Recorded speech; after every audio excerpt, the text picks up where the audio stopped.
গর্ভধারণী মা আপনার প্রতি এত ক্ষমতা রাখে, বাবা চিকুন চাকুন বাবা তোমার প্রতি এত ক্ষমতা রাখে, দুনিয়াতে যেন সন্তানের সুখ আছে, দুনিয়াতে যেন সন্তানের শান্তি আছে,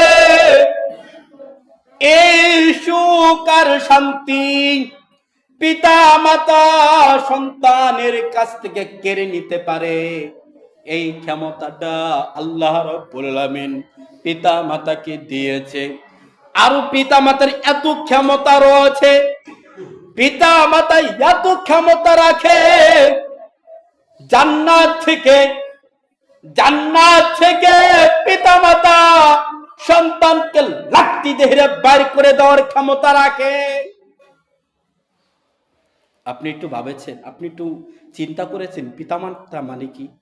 আপনার যত দুনিয়াতে যত সুখ আছে না, যত শান্তি আছে, এই শান্তি এই সুখ আপনার পিতামাতা কেড়ে নিতে পারে।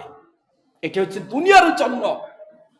পরকালে যেন আপনি জান্নাতে যাবেন, জান্নাতের দরজা থেকে লাঠি দিয়ে বের করে দিতে পারে আপনার এই পিতামাতা। আপনার প্রতি এই পিতামাতা এত ক্ষমতা রাখে। সুবহানাল্লাহ। রাস্তার মধ্যে গিয়ে একটু চিন্তা করেছেন কত পিতামাতা, মানে পিতা মাতা মানে কি? আচ্ছা বলেন তো,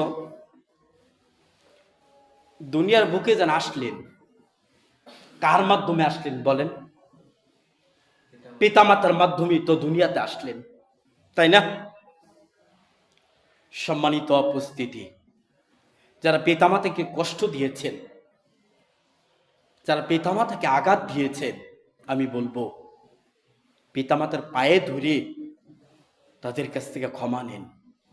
আল্লাহরে তোমার বাঁচার কোনো পথ নেই। জান্নাত পৈতৃক সম্পত্তি নয়, জান্নাত মামুর বাড়ি নয়। মন চাচ্ছে আপনি জান্নাতে যাবেন, মন চাচ্ছে আপনি জান্নাতে যাবেন, বিষয়টা এমনটি নয়। আল্লাহ রাসূল সাল্লাল্লাহু আলাইহি ওয়াসাল্লাম বলেছেন, সম্মানিত উপস্থিতি, পিতামাতার পায়ের নিচে হচ্ছে সন্তানের জান্নাত, মায়ের পায়ের নিচে হচ্ছে সন্তানের জান্নাত। পিতা মাতাই মানে কি জান্নাত। হুমা জান্নাতুকা, তুমি যদি তোমার মায়ের সাথে ভালো আচরণ করো, তুমি যদি তোমার বাবার সাথে ভালো আচরণ করো, হুমা জান্নাতুকা, ঠিকানা হচ্ছে জান্নাত। আর যদি পিতা মাতার সাথে খারাপ আচরণ করো, তাহলে ঠিকানা হচ্ছে হুমা নারুকা, ঠিকানা হচ্ছে জাহান্নাম। নাউযুবিল্লাহ বলুন। আগে পিতা মাতার কথা মেনে চলুন, তারপরে সালাত আদায় করুন। সালাত আদায় করলেন, পিতা মাতা আপনার প্রতি অসন্তুষ্ট, কিনো লাভ নেই, কিনো লাভ নেই।